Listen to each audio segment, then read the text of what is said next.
दोस्तों नमस्कार, स्वागत है आप सभी जो अभी तक की में। आइए देख लेते हैं विद्यार्थी जीवन से प्रमुख खबरें। उत्तर प्रदेश में ईसीसीई एजुकेटर प्री प्राइमरी शिक्षक भर्ती विज्ञापन 10,684 पदों पे। आज कुछ नए जनपदों का लिंक एक्टिवेट कर दिया गया है। आवेदन की प्रक्रिया समझेंगे और किन किन जनपदों से आवेदन शुरू हुआ है और जिन जनपदों का आवेदन इसके पहले अंतिम तिथि समाप्त हो चुकी है उन जनपद की कट ऑफ किया जाएगी और डॉक्यूमेंट वेरिफिकेशन कब कराया जाएगा, संपूर्ण जानकारी मिलेगी। उसके पहले अगर आप चैनल पर नए हो तो चैनल सब्सक्राइब कर लें और शेयर भी करिएगा। आइए बात करते हैं विस्तार से। लिए चलते हैं आप लोगों को ऑफिशियल साइट पे, जहां पे ये जानकारी मिलेगी कि उत्तर प्रदेश के 75 जनपद में पदों की संख्या कितनी है, यानी जनपद वाइज कितने कितने पदों की संख्या है। वहीं सहारनपुर, मथुरा, बांदा, गोंडा, आजमगढ़, हरदोई, वाराणसी, लखनऊ, अंबेडकर नगर, आजमगढ़, इन जनपदों के आवेदन और जिन जनपदों के आवेदन की अंतिम तिथि समाप्त होने के बाद डॉक्यूमेंट वेरिफिकेशन हो चुका है उन जनपद की फाइनल लिस्ट कब जारी की जाएगी, यानी कि नियुक्ति पत्र कब मिलेगा, तो संपूर्ण जानकारी मिलेगी। हम योग्यता की बात कर ले रहे हैं कि योग्यता क्या मांगी गई है। तो यहाँ पे आप लोग देख रहे होंगे ईसीसी एजुकेटर 10,684 पदों पे विज्ञापन है और उत्तर प्रदेश के 75 जनपद हैं। किसी किसी जनपद के आवेदन की अंतिम तिथि समाप्त हो चुकी है जहाँ पे डॉक्यूमेंट वेरिफिकेशन हो चुका है और कुछ ऐसे जनपद हैं जिनका लिंक आज एक्टिवेट हुआ है और कुछ जनपदों के अभी लिंक एक्टिवेट नहीं हुआ है। और यहाँ पे जो वेतनमान है वो 10,313 रुपये है। अब बात आती क्या 11 माह की संविदा की अवधि है, क्या 11 माह के बाद बाहर कर दिया जाएगा? तो 11 माह के बाद आपको बाहर नहीं किया जाएगा। अगले 11 माह के लिए आपको रिन्यूअल कर दिया जाएगा, यानी कि आपको इस वैकेंसी से यानी इस भर्ती से अगर आपका सिलेक्शन होता है तो आपको बाहर नहीं किया जाएगा, आपको अगले 11 माह के लिए रिन्यूअल कर दिया जाएगा। आपकी वैकेंसी चलती रहेगी और आने वाले समय में आप गवर्नमेंटेड भी हो सकते हैं। अब बात आती है कि क्वालिफिकेशन क्या रखी गई है, यानी योग्यता क्या है। तो ग्रेजुएशन में इस भर्ती विज्ञापन में आवेदन वही कर सकते हैं जिनका गृह विज्ञान सब्जेक्ट है, गृह विज्ञान सब्जेक्ट होगा वही आवेदन कर सकते हैं, बाकी लोगों को बाहर कर दिया जाएगा। गृह विज्ञान के साथ साथ में 50% होना चाहिए, ग्रेजुएशन में 50% होना चाहिए जनरल ईडब्ल्यूएस के लिए। अन्य कैटेगरी में छूट दी गई 5% की। ये बात हो गई आवेदन की प्रक्रिया। और उम्र सीमा आप लोग देखे होंगे, किसी किसी जनपद में 18 से लेकर 40 वर्ष तक उम्र सीमा रखी गई थी और किसी किसी जनपद में यानी कि ज़्यादा जनपदों में अगर देखा जाए उम्र सीमा जो रखी गई थी वह 21 वर्ष से लेकर 40 वर्ष रखी गई थी। का सिलेक्शन हो जाएगा उसके बाद आपका काम क्या होगा। यहाँ पे आप लोग देख रहे होंगे आयु वर्ग 3 से 6 वर्ष के बच्चों को औपचारिक शिक्षा हेतु तैयार करना होगा। आयु वर्ग 3 से 6 वर्ष के बच्चों को भौतिक, मानसिक, सामाजिक, संवेगात्मक एवं अकादमिक विकास हेतु वातावरण सृजन एवं आंगनबाड़ी कार्यकर्त्री को उक्त की संप्राप्ति में सहयोग प्रदान करना होगा, यानी कि आपको प्राथमिक शिक्षक जो होते हैं उन्हीं के साथ ही कार्य करना होगा। उसके बाद अगर आते हैं यहाँ पे इस भर्ती में, यानी जनपद वाइज भर्ती है तो अलग अलग जनपद की अलग अलग कमेटी बनेगी, उसी कमेटी के अनुसार आपका डॉक्यूमेंट वेरिफिकेशन होगा। मान लीजिए सीतापुर जनपद के आवेदन की अंतिम तिथि समाप्त हुई, उसके बाद वहाँ का डॉक्यूमेंट वेरिफिकेशन करा लिया गया, यानी वहाँ अब सीतापुर जनपद में डॉक्यूमेंट वेरिफिकेशन हो चुका है और एक सीट पे 3 लोगों को डॉक्यूमेंट वेरिफिकेशन के लिए बुलाया गया है। मान लीजिए किसी जनपद में 100 सीट है तो वहाँ पे 300 लोगों को डॉक्यूमेंट वेरिफिकेशन के लिए बुलाया गया। उसके बाद कट ऑफ बनेगी। अभी जिसका डॉक्यूमेंट वेरिफिकेशन हो चुका है उनका पूरी तरह से सिलेक्शन नहीं हुआ है। अब इसके बाद एक मेरिट बनाई जाएगी, उस मेरिट में जो टॉप पे रहेगा, यानी कि एक सीट पे 3 लोगों को बुलाया गया है, अब उन तीनों में जो पहले नंबर पे रहेगा, जिसकी मेरिट ज़्यादा रहेगी उनको वरीयता दिया जाएगा, उनका सिलेक्शन होगा। अब बात आती है कि जनपद में कितने कितने पदों की संख्या है। तो यहाँ पे पदों की संख्या की बात करें तो सभी जनपदों की पदों की संख्या यहाँ पे पहले से ही डिसाइड की गई है कि कितने कितने पद हैं। आगरा में 161 पद हैं, अलीगढ़ में 159 हैं, इलाहाबाद में 287 हैं, अंबेडकर नगर में 141 पदों की संख्या है, अमेठी में 137 पदों की संख्या है, वहीं आजमगढ़ में 325 पदों की संख्या है और बागपत में 64 पदों की संख्या है। इसी तरह से उत्तर प्रदेश के 75 जनपद हैं। और काफ़ी लोग ऐसा भी कमेंट्स वगैरह कर रहे थे क्या हमारे जनपद से आवेदन नहीं होगा। देखिए उत्तर प्रदेश के 75 जनपद हैं और 75 जनपद के कितने कितने पदों पर विज्ञापन जारी होगा वह पहले से ही आयोग डिसाइड कर दिया है कि कितने पदों पर विज्ञापन जारी होगा। यहाँ आप लोग देख रहे होंगे प्रतापगढ़ में 219 पद हैं और रायबरेली में 209 पद हैं। और यह पीडीएफ आप लोगों को टेलीग्राम चैनल पे डाल दी जाएगी, वहां से जाके अपने अपने जनपद के पदों की संख्या आप देख सकते हैं। यहाँ पे देखा जाए उन्नाव में 223 पद हैं, वाराणसी में 135 पद हैं। इसी तरह से 10,684 पदों पे यह विज्ञापन जारी किया गया है। आज जिस विज्ञापन का आवेदन शुरू हुआ है वह विज्ञापन है, यानी वह जनपद है मथुरा। मथुरा से आज आवेदन शुरू हो चुका है। आप लोगों को कल क्या बताया गया था कि देखिए मथुरा, सहारनपुर, बांदा, गोंडा, हरदोई, अंबेडकर नगर, आजमगढ़, लखनऊ, वाराणसी, इन जनपदों का जो लिंक है बहुत जल्द एक्टिवेट किया जाएगा आवेदन करने के लिए। तो आज मथुरा जनपद का आवेदन शुरू हो चुका है। 114 पदों की संख्या है। यहाँ पे आवेदन वही कर सकता है जिसके पास गृह विज्ञान सब्जेक्ट हो। गृह विज्ञान सब्जेक्ट के ही कैंडिडेट आवेदन कर सकते हैं, अन्यथा आवेदन नहीं कर सकते हैं। वेतनमान 10,313 रुपये है। 21 साल से लेकर 40 वर्ष तक के आयु वर्ग के लोग इसमें आवेदन कर सकते हैं। यहाँ पे आप लोग देख रहे होंगे मथुरा जनपद से आवेदन शुरू हुआ है और आवेदन की अंतिम तिथि जो है वह 31 माफ करिएगा, आवेदन की अंतिम तिथि जो है वह 8/2/2025 है, यानी 8 फरवरी अंतिम तिथि है। 8 फरवरी तक आप लोग आवेदन कर लीजिए और आवेदन करने से पहले रजिस्ट्रेशन करना होगा। देखिए रजिस्ट्रेशन तो सबको करना होगा और सर्वर की प्रॉब्लम भी चल रही है। किसी किसी का रजिस्ट्रेशन दोपहर में हो जा रहा है, किसी का रात में हो रहा है 12-1 बजे के बीच में, किसी का सुबह 4-5 बजे के बीच में रजिस्ट्रेशन हो रहा है। रजिस्ट्रेशन के बाद आईडी पासवर्ड जनरेट होगा, उसी आईडी पासवर्ड से आप अपने अपने जनपद में आवेदन कर सकते हैं। अब कुछ लोगों का कमेंट आ रहा था कि क्या हम किसी अन्य जनपद से भी आवेदन कर सकते हैं। मान लीजिए आप किसी अन्य जनपद से आवेदन कर देते हैं, वह फॉर्म रिजेक्ट होने की संभावना ज़्यादा है, यानी 100% ये है कि आपका फॉर्म रिजेक्ट हो सकता है, क्योंकि यह भर्ती जो है वह उत्तर प्रदेश के 75 जनपद की जनपद जनपद अलग अलग है, यानी जनपद के अकॉर्डिंग पदों को डिवाइड किया गया है। अगर केवल 10,684 पदों पे एक भर्ती होती और एक ही बार आवेदन होता तो यहाँ पे आप आवेदन कर सकते थे और किसी भी जनपद में आपका सिलेक्शन हो सकता था, लेकिन अलग अलग पदों की संख्या है, अलग अलग जनपद है, इसी वजह से आपका फॉर्म रिजेक्ट होने की पूरी संभावना रहेगी। इसलिए आप लोग केवल अपने ही जनपद से आवेदन करें।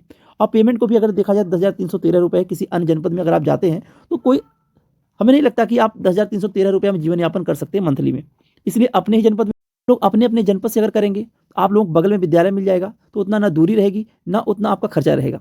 अब बात आती है मथुरा जनपद का आवेदन, तो आज से लिंक एक्टिवेट कर दिया गया है, दोपहर से आवेदन शुरू हो जाएगा। अब सहारनपुर, बांदा, गोंडा, आजमगढ़, लखनऊ, हरदोई और हरदोई के बाद वाराणसी और अंबेडकर नगर, इन जनपदों का आवेदन अगले सप्ताह में शुरू होगा, क्योंकि इन जनपदों की लिंक एक्टिवेट होना बाकी रह गया है। अब आज है सैटरडे, आज देर शाम तक बहुत कम संभावना है। अब मंडे से 6 से 7 जनपदों का आवेदन शुरू होगा, जिसका लिंक एक्टिवेट कर दिया जाएगा। उन जनपदों में जिस जनपद के अगर आप हों तो आप आवेदन कर सकते हैं।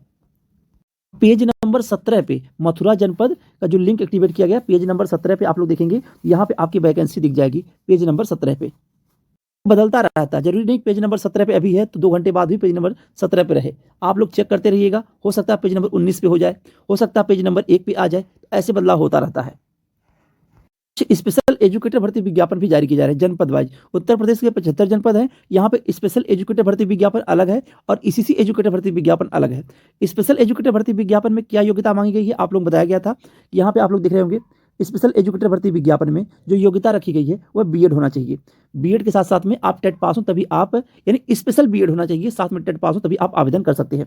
वहीं अगर देखें गौतम बुद्ध नगर में, तो गौतम बुद्ध नगर में ईसीसी एजुकेटर भर्ती विज्ञापन में टोटल 101 आवेदन हुए हैं अभी तक। 101 आवेदन हुए हैं, 5 तारीख अंतिम तिथि है, यानी 5 फरवरी है, आप आवेदन कर दीजिए। और उसके बाद अगर बात करें, यहाँ पे आप लोग देख रहे होंगे, जरूरी नहीं कि आप ईसीसी एजुकेटर भर्ती विज्ञापन में आवेदन करें, जरूरी नहीं कि आप स्पेशल एजुकेटर भर्ती विज्ञापन में आवेदन करें। अगर आपके पास आईडी पासवर्ड है तो आपके जनपद में बहुत सारी वैकेंसी आती रहती हैं, चाहे वो शिक्षा विभाग से हो, चाहे वो आप ITI से बात करें, या बीएड आपका क्वालिफिकेशन है उस लेवल पे भर्ती आती है, ऑडिटर की भर्ती आती रहती है, कंप्यूटर ऑपरेटर की भर्ती आती रहती है, सभी जनपदों से भर्तियां आती रहती हैं। वहां पे आप जाके आवेदन कर सकते हैं और पेमेंट भी ईसीसी एजुकेटर भर्ती विज्ञापन से ज़्यादा पेमेंट भी मिलती है। बात करें अमेठी जनपद में, तो अमेठी जनपद में 9 तारीख अंतिम तिथि है, यानी 9 फरवरी है। टोटल आवेदन हुआ है 990 आवेदन अभी तक हुए हैं, सबसे ज़्यादा आवेदन, यानी 990 आवेदन अमेठी जनपद में हो चुके हैं।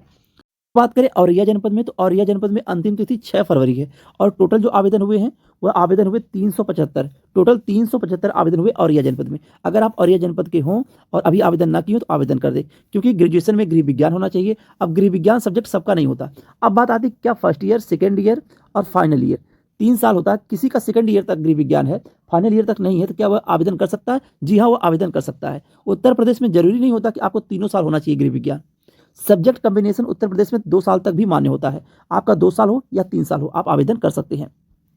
कि आप लोगों को बता दिया गया है कि सहारनपुर और लखनऊ, उसके बाद गोंडा हो गया, आजमगढ़ हो गया, लखनऊ और हरदोई हो गया, मथुरा का तो आवेदन शुरू हो गया है, अंबेडकर नगर हो गया, बांदा हो गया। इन जनपदों के लिंक जो है वह अगले सप्ताह में, यानी कि आज सैटरडे है, अगले सप्ताह में लिंक एक्टिवेट कर दिया जाएगा, तो आप लोग आवेदन कर लीजिएगा। अभी आप लोग रजिस्ट्रेशन कर लीजिए। रजिस्ट्रेशन की जो प्रक्रिया है वो लगातार चल रही है, ऐसा नहीं कि रजिस्ट्रेशन किसी एक दिन के लिए हो रहा है। रजिस्ट्रेशन आज से नहीं, जब से सेवा योजना पोर्टल साइट बनी और उत्तर प्रदेश के जनपद वाइज विज्ञापन जारी होते रहे, तो सेवा योजना पोर्टल पे आपका रजिस्ट्रेशन होता रहा है।